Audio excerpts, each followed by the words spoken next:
নমস্কার বন্ধুরা, ইয়োর কিচেনে আপনাদের সবাইকে স্বাগত। আজ আবার চলে এসেছি আরও একটি নতুন রেসিপি নিয়ে। আমার আজকের রেসিপি কলমি শাক দিয়ে ট্যাংরা মাছের ঝাল।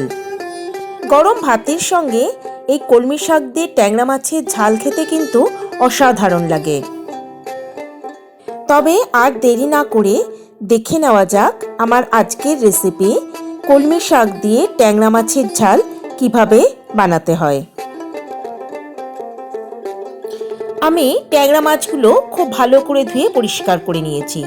এবার এর মধ্যে দিয়ে দিলাম 1 চামচ পরিমাণে নুন, আর দিয়ে দিলাম খুব সামান্য পরিমাণে একটু হলুদ গুঁড়ো।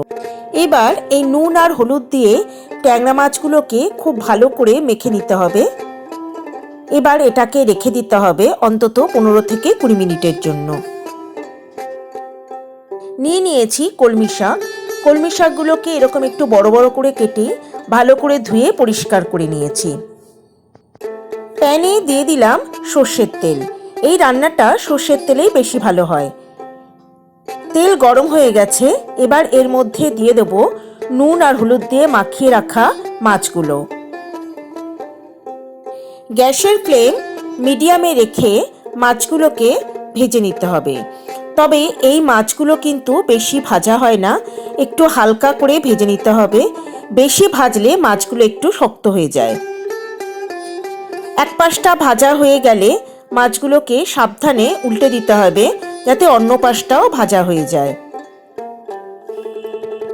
আমার সকল দর্শক বন্ধুর কাছে একান্ত অনুরোধ রইল আমার চ্যানেলটা সাবস্ক্রাইব করার ও পাশে থাকা। সমস্ত মাছগুলোই ভাজা হয়ে গেছে।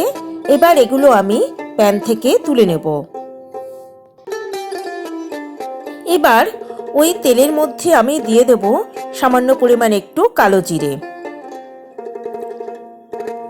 সামান্য একটু নাড়াচাড়া করে নেব।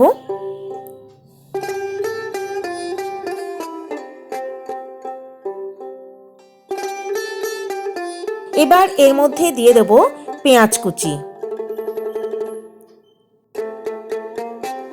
আর দিয়ে দেব 1/2 চামচ পরিমাণে নুন।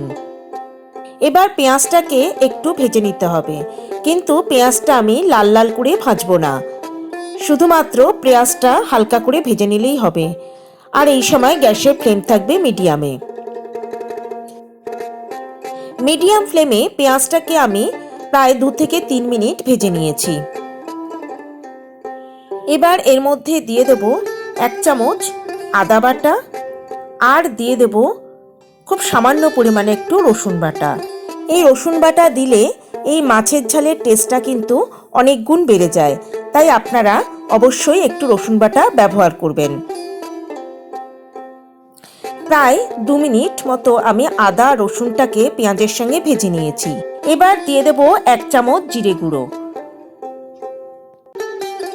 দিয়ে দেব 1/2 চামচ ধনে গুঁড়ো, দেব খুব সামান্য পরিমাণে একটু হলুদ গুঁড়ো, 1 চামচ কাশ্মীরি লঙ্কার গুঁড়ো, আর দিয়ে দেব খুব সামান্য পরিমাণে একটু লঙ্কার গুঁড়ো। এবার এই সমস্ত মশলাকে খুব ভালো করে কষিয়ে নিতে হবে।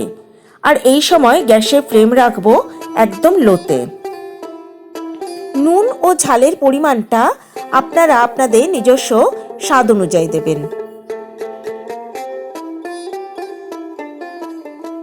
প্রায় 2-3 মিনিট আমি মশলাটাকে খুব ভালো করে কষিয়ে নিয়েছি। এর থেকে তেল ছাড়তে শুরু করেছে। এবার এর মধ্যে আমি দিয়ে দেব পরিমাণ মতো জল। এখানে জলের পরিমাণটা কিন্তু খুব বেশি হবে না। খুব ভালো করে নেড়েচেড়ে সমস্ত কিছুকে একবার মিশিয়ে দিতে হবে। এবার এখানে দিয়ে দেব 1/2 চামচ পরিমাণে নুন দিয়ে আর একবার ভালো করে নেড়ে দিলাম।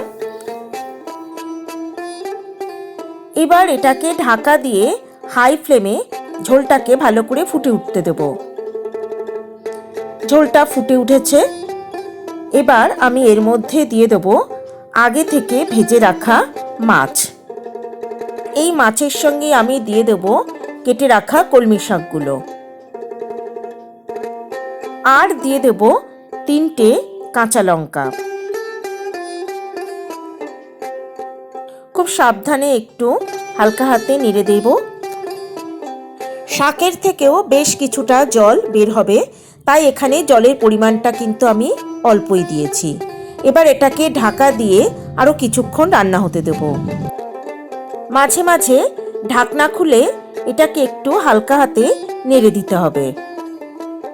এই সময় গ্যাসের ফ্লেম থাকবে মিডিয়ামে। এবার এটাকে আবার ঢাকা দিয়ে মিডিয়াম ফ্লেমে আমি আরও কিছুক্ষণ রান্না হতে দেব। প্রায় মিনিট 5-7 পর ঢাকনা খুলে প্যানটাকে এইভাবে দু হাতে ধরে নেড়ে নেড়ে সমস্ত কিছুকে একবার মিশিয়ে দিলাম। এটা কিন্তু এরকমই একটু গা মাখা মতো হবে, বেশি ঝোল থাকবে না। এবার আমি গ্যাসের ফ্লেম বন্ধ করে দেব। তৈরি হয়ে গেল আমার আজকের রেসিপি কলমি শাক দিয়ে ট্যাংরা মাছের ঝাল। লাঞ্চে বা ডিনারে গরম গরম ভাতের সঙ্গে আপনারা পরিবেশন করতে পারেন এই রকমই কলমি শাক দিয়ে ট্যাংরা মাছের ঝাল। খেতে সত্যি অসাধারণ লাগে। রান্নাটা কেমন লাগলো তা কমেন্ট বক্সে লিখে জানালে সত্যি খুব খুশি হব। আর যদি রান্নাটা ভালো লাগে তবে একটা লাইক, কমেন্ট ও শেয়ার করার অনুরোধ রইল আমার সকল দর্শক বন্ধুর কাছে। তবে আজকের মতো বিদায় বন্ধুরা, সবাই ভালো থাকবেন, সুস্থ থাকবেন। নমস্কার।